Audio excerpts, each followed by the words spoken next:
Hi, my name is Lucas K. Puckett, and I'm doing a presentation about the high maternal mortality rate in Indiana and trying to reduce that rate through education and an awareness campaign.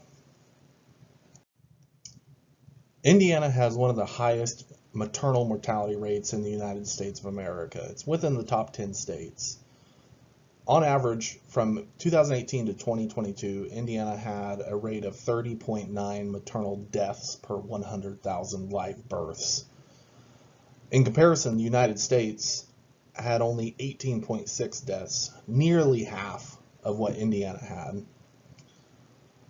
To define a pregnancy-related death in relation to maternal mortality, it's a death that occurs during pregnancy or within 1 year of the end of pregnancy from a pregnancy complication, a chain of events initiated by pregnancy, or from an unrelated condition related to the effects of pregnancy. Contributing factors for the much higher than average maternal mortality rate in Indiana include substance use disorders, mostly accidental, mental health conditions, and obesity.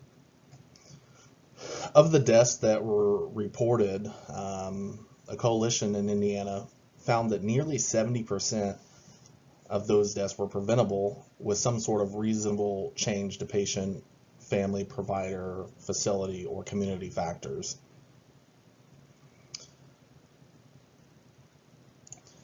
To compound that issue, many women in rural Indiana lack access to OB/GYN services at all or completely. They either lack providers within the county or lack a birthing hospital within their county. Almost 40% of counties in Indiana lack access to a birthing center. The project that I've designed is an education campaign. People cannot address an issue if they don't know that this issue exists. To begin addressing the issue, a public health education campaign needs to be made. The CDC has resources already available to disseminate to the public about signs and symptoms that women should look out for through their Hear Her campaign. There are signs and symptoms such as severe headache, dizziness, fainting, suicidal thoughts, vision changes, fever, severe abdominal pain, cessation of fetal movement, those types of things. But my education campaign will also include risk factors such as substance use disorders and mental health issues. The first step would be to start out locally, advertising on billboards and social media to bring awareness to Indiana's high maternal mortality rate. We could provide pamphlets and brochures to ERs, OB/GYN offices, labor and delivery departments, so that those staff could further educate the patients on the risk factors to look out for and when to seek further medical attention. And then that patient would have physical information they could take home to reference in the future if they do experience any of those issues. Empowering the women of Indiana is the first step here, and giving them the necessary information is going to help the alarming rate of Indiana's maternal mortality rates. The objective of this project is to lower the overall rate of maternal mortality in Indiana. Even 1 percentage point could be one life saved, and one life saved would be a success. However, that's not enough. 0 preventable deaths due to pregnancy-related issues in Indiana would be the ultimate goal. Some of the major stakeholders that could help with the education of Indiana's women about the high mortality rate would be the Indiana Department of Health. Not only does the Department of Health have access to the information, but also to access to providers, locations, addresses that we could focus on to send our educational materials to. Other local stakeholders could include women's rights and advocacy groups. It could also include nursing organizations such as the ENA or Emergency Nurses Association, also the Association of Women's Health, Obstetric, and Neonatal Nurses.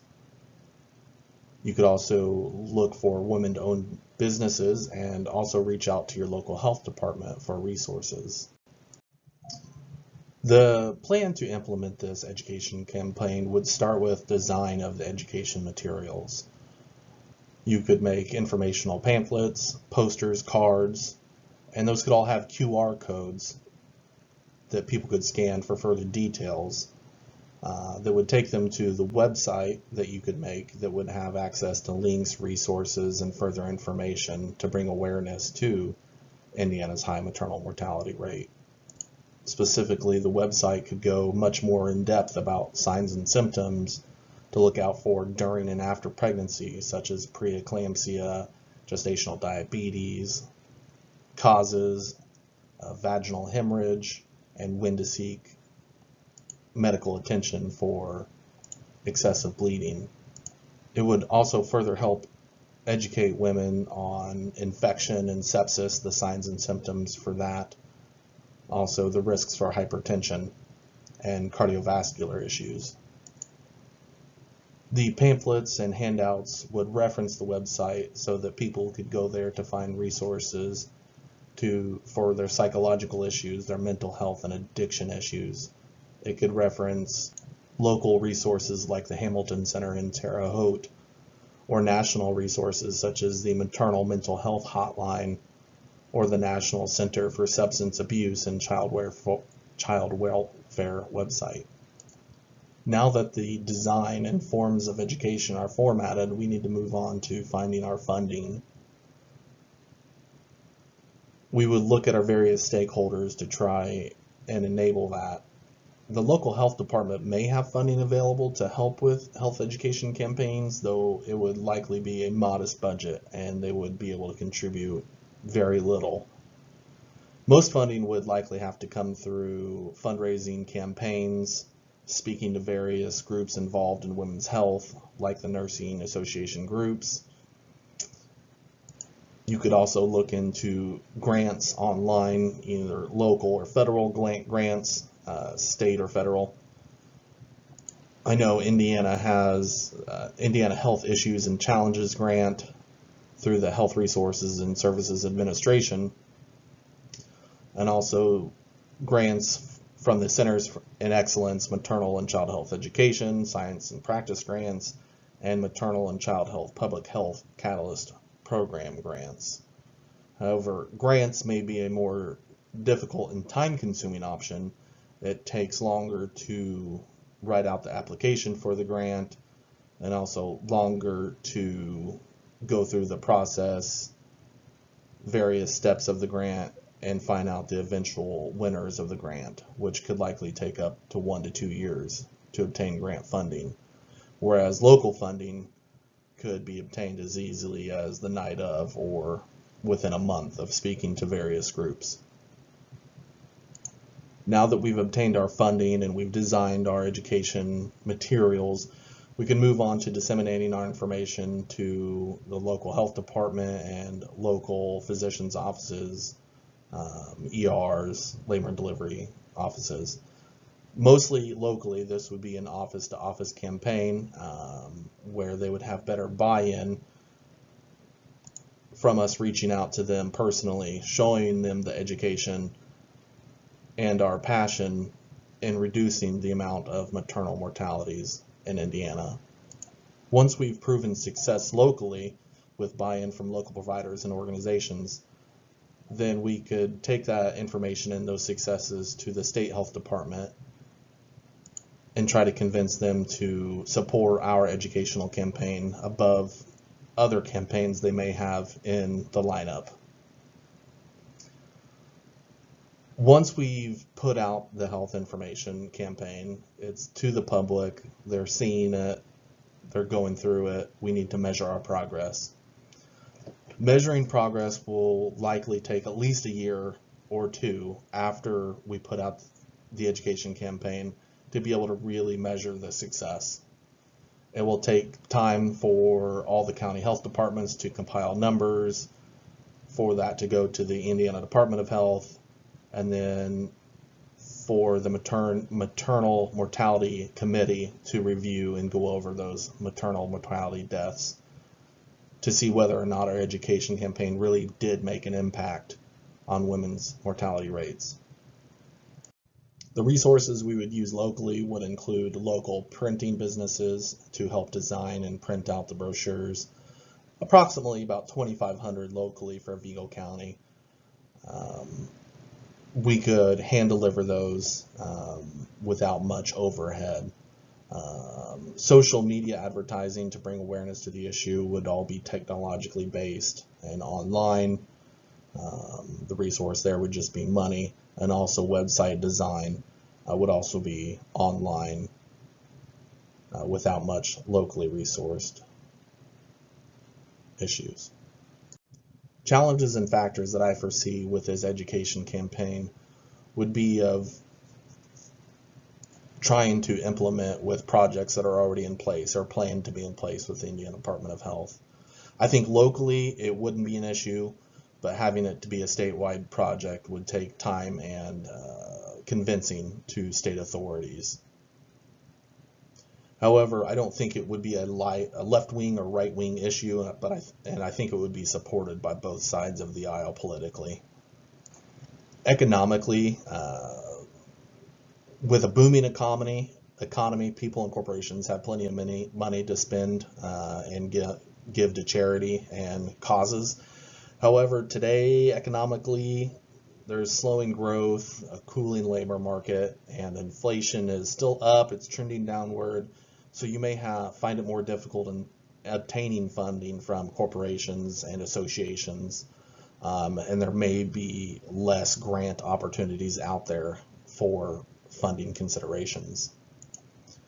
Social factors, I don't foresee any challenges other than making sure that you're presenting the education in a manner that the majority of the population can understand. The average reading level in the United States is at a 7th to 8th grade level, and that's average is 50%, right? So I would probably try to present the education campaign at a 6th grade level or above.